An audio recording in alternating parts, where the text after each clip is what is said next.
لیکن جنہیں یار کا پتہ ملتا ہے انہیں پتا ہے کہ کائنات میں وسعتیں کتنی ہے، ستاروں کے آگے جہاں اور بھی ہے، ابھی عشق کے امتحان اور بھی ہے، تو شاہی ہے پرواز ہے کام تیرا، تیرے سامنے آسماں اور بھی ہے۔ یہ کائنات یہیں پر جو تمام نہیں ہو جاتی، ذرے ذرے میں کچھ بسا ہوا ہے، قطرے قطرے میں کچھ بسا ہوا ہے، پتے پتے میں کچھ بسا ہوا ہے، اس لیے کہ بسانے والا بڑا قادر ہے، بڑا قیوم ہے، بڑا حی ہے، اس کی شان ہے۔ ہم نے سب کو پہچاننے کی کوشش کی، رب کو پہچاننے کی کوشش نہیں کی، اسی لیے کھانے پینے میں الجھے ہیں۔ کبھی سوچ تو صحیح، او کھانے کے لیے جینے والے، جینے کے لیے کھا کے دیکھ، بولنے کے لیے زندہ رہنے والے، زندہ رہنے کے لیے بول کے دیکھ۔ جب تو سب سے آنکھ بند کرے گا تو یار بے حجاب ہوگا، جب تو سب سے منہ بند کرے گا تو یار کلام کرے گا، جب تو سب سے کان بند کرے گا تو یار کی باتیں سنے گا۔ مگر کب؟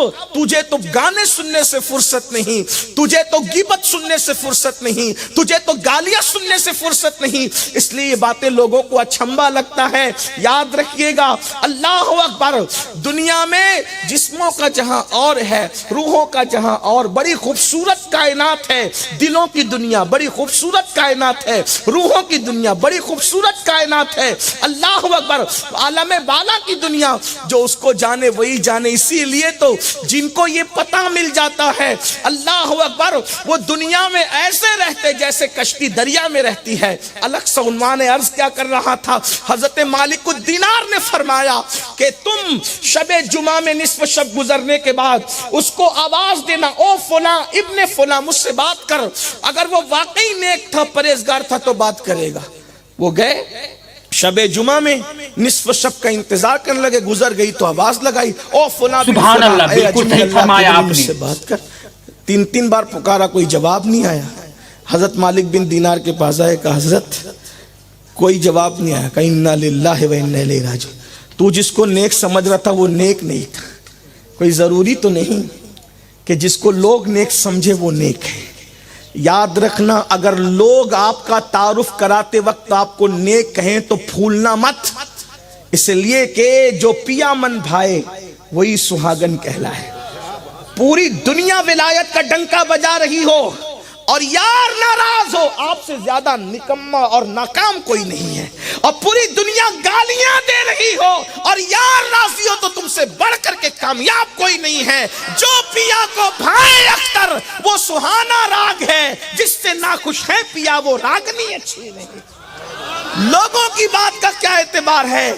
لوگ تو نچنیوں کی بھی تعریف کرتے، تعریف کے پیچھے مت جاؤ، تعریف کے پیچھے مت جاؤ، یار کی نظر میں کیا مقام ہے وہ دیکھو، خدا کی بارگاہ میں کیا مقام ہے وہ دیکھو۔ ایک شخص نشے میں ڈولتا ڈالتا جا رہا تھا، سرکار جنید بغدادی نے کہا یہ نشہ کرنے والے لوگ بھی اللہ کے یہاں محبوب ہیں۔ غیب سے ندا آئی، جنید وہ شراب کے نشے میں نہیں لڑکھڑا رہا ہے، ہمارے عشق کے نشے نے اس کو لڑکھڑا دیا، آپ بدگمانی کیوں کرتے ہیں؟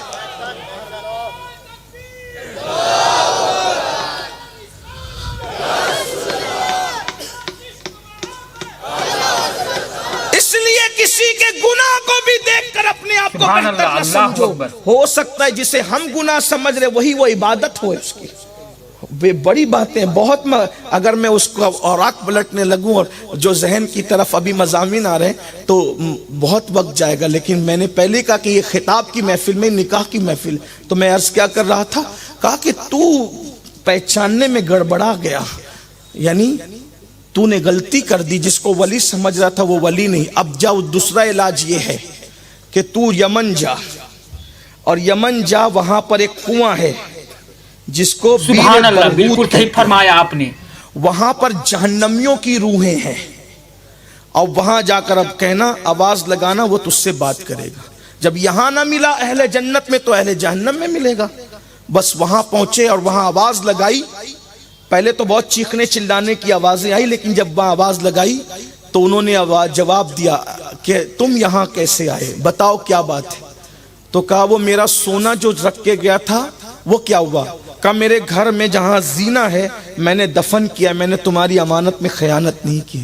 کہا تم نے میری امانت میں خیانت نہیں کی، اتنے بڑے اللہ والے رات بھر عبادت، طواف، قرآن اور دن کو روزہ، جہنم میں کیسے آ گئے؟ کہا کہ ایک گناہ کی وجہ سے۔ واقعی میں نیک ہوں, واقعی اللہ والا ہوں, اللہ کا مقرب بندہ ہوں, ایک گناہ مجھے یہاں لے آیا ہے اور میں جہنم کے دروازے پہ لٹکا ہوا ہوں. کہا وہ کیسے؟ کہا جب میرا انتقال ہوا تو میری عبادتیں, میری ریاضتیں, میری تلاوتیں, میرے طواف, مکہ میں قیام, راتوں کا جگنا, دن کو روزہ رکھنا, گڑگڑانا, آہو بکا کرنا, یہ سب اللہ کی بارگاہ میں رکھے گئے. تو مولا نے مجھ سے پوچھا, او بندے, جب تو ہجرت کر کے مکہ گیا تھا, مکہ جانا تیرے لیے فرض نہ تھا, مگر تیری ایک لوتی بہن تھی, تو اس کو چھوڑ کر کیوں گیا تھا؟ کیا تجھے پتا ہے اس کے بعد وہ بھوکی رہی, فاقے سے رہی, پٹا پرانا پہنا, تو اچھا کھاتا رہا, اچھا پہنتا رہا, تو نے بہن کا خیال نہیں کیا, اس کی حق تلفی کی, اس لیے تیری عبادتیں تیرے منہ پہ مار دی گئی. اب جب تک تو بہن کو راضی نہیں کرے گا اس وقت تک تیری عبادتیں تجھے فائدہ نہیں دے گی. کہ اللہ تجھے جزائے خیر دے.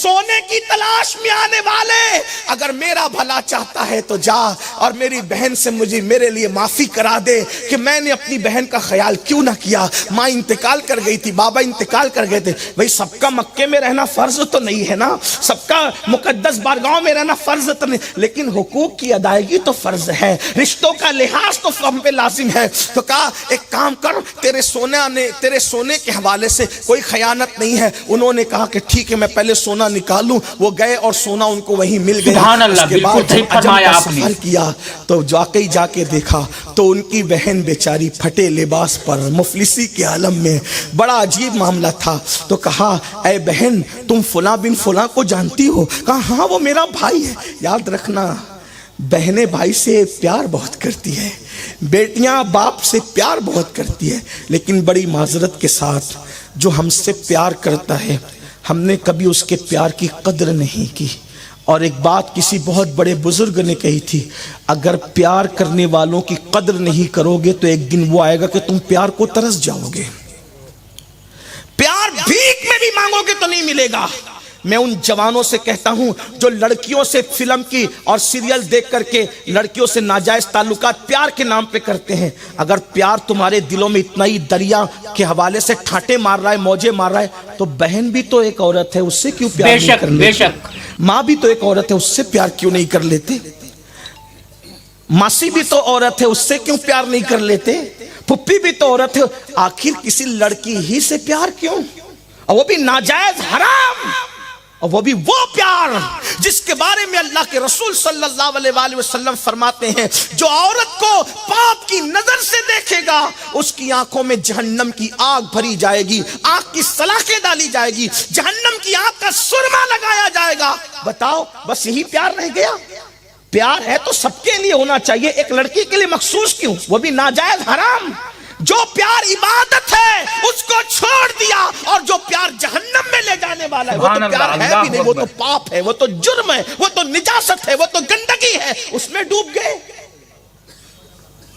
جس وقت اس بزرگ نے کہا فلاں بن فلاں کو جانتی ہو؟ کہا ہاں کیوں نہیں, وہ میرا بھائی تھا, بڑا نیک تھا. یہ کہہ کے رو پڑی. کہا کیوں رو رہی ہو؟ کہا کہ جب سے مکہ گیا ہے لوٹ کر نہیں آیا, انتظار کرتی ہوں کہ کب آئے گا, لیکن لوٹ کر نہیں آیا. اس کے جانے کے بعد میرا حال برا ہو گیا کیونکہ کسی نے سہارا نہیں دیا, فاقہ کشی تھی, لباس میسر نہیں آئے, بڑی قسم پرسی میں گزری, لیکن اب بھی انتظار ہے کہ میرا سبحان اللہ, بالکل صحیح فرمایا آپ نے. ایک کام کرو, اب تمہارا بھائی کبھی لوٹ کر نہیں آئے گا, وہ کبھی واپس نہیں آئے گا. البتہ اتنا ہے کہ صرف تمہاری حق تلفی کی وجہ سے اس نے تمہارا حق ادا نہیں کیا. اتنا نیک بھائی جہنم کے دروازے پر ہے, اور میں وہ خبر لے کر آیا ہوں, اگر تم معاف کر دو, جو چاہے لے لو, اپنے بھائی کو معاف کر دو. کہا میں لے کر کیا کروں گی, میرے بھائی کو میں نے یوں ہی اپنے حقوق معاف کیے. ادھر اس نے معاف کیا اور کہا کہ کچھ وقت میرے گھر تو گزارو, بھائی کا پیغام لے کر آئے. اسی رات سوئے تو خواب میں دیکھا اللہ تجھے جزائے خیر دے, بس بہن نے معاف کیا, اللہ نے جنت کے دروازے میرے لیے کھول دی. یہ رشتے ہیں, رشتے داریاں ہیں. آج یہ سب کچھ ختم ہوتا جا رہا ہے مشینوں کی وجہ, بلکہ اب تو ایسا ہے کہیں تو پہلے تقریر میں ہمارے مقرر لوگ کہتے تھے جب دیکھو جب بیوی کے پاس بیٹھا رہتا ہے اسی میں مگن رہتا ہے. اب تو بیوی بھی چھوٹ گئی, اب تو صرف موبائل ہے, بیوی کے کمرے میں بھی موبائل, کبھی کبھی طلاق تک کی نوبت آ رہی ہے. مسلمانوں کیا ہو رہا ہے؟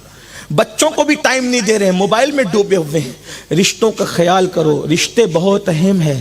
اور یاد رکھنا بیشتر لوگ صرف رشتوں کا خیال کرنے کی وجہ سے بخشے جائیں گے, اور بیشتر لوگ صرف رشتوں کی حق تلفی کرنے کی وجہ سے جہنم کا ایندھن بن جائیں گے. ان کی عبادتیں کام, اللہ ہماری عبادتوں سے بے نیاز ہے, اس کو کوئی ضرورت نہیں ہماری عبادتوں کی, لیکن بندے محتاج ہیں ہمارے حسن سلوک کے. اللہ کے رسول علیہ السلام نے ہمیں صلہ رحمی کا حکم دیا. آقا ارشاد فرماتے ہیں اگر چاہتے ہو کہ تمہاری عمر بڑھے رشتہ داروں کے ساتھ اچھا سلوک کرو. اگر چاہتے ہو کہ اللہ تمہاری دولت میں اضافہ کرے اپنے رشتہ داروں کے ساتھ اچھا سلوک کرو. کہیں نہ کہیں مجھ جیسے لوگ یہ بات بیان کرنے میں کہیں جھجک محسوس کریں تو اللہ ان پہ رحم فرمائے, لیکن حق بیان کر دیتا ہوں. مدرسہ بنانے سے زیادہ, مسجد بنانے سے زیادہ اور کچھ بھی سال ثواب کرنے سے زیادہ, مسجدوں کے گنبدوں مینار بنانے سے زیادہ, سب سے زیادہ ثواب اگر آپ کو کبھی ملتا ہے تو آپ کے رشتہ داروں پہ خرچ کرنے کی وجہ سے ملتا ہے. ماں پہ خرچ کرو, گھر والوں پہ, اولین حقدار ہے. آپ دیکھیں حضور نے رشتہ داروں کا کتنا خیال کیا. حضور معراج پر بھی گئے تو بہن کے گھر سے گئے, اور فتح مکہ کے دن حضور نے قیام کیا تو بہن کے گھر قیام فرمایا. نعرہ تکبیر.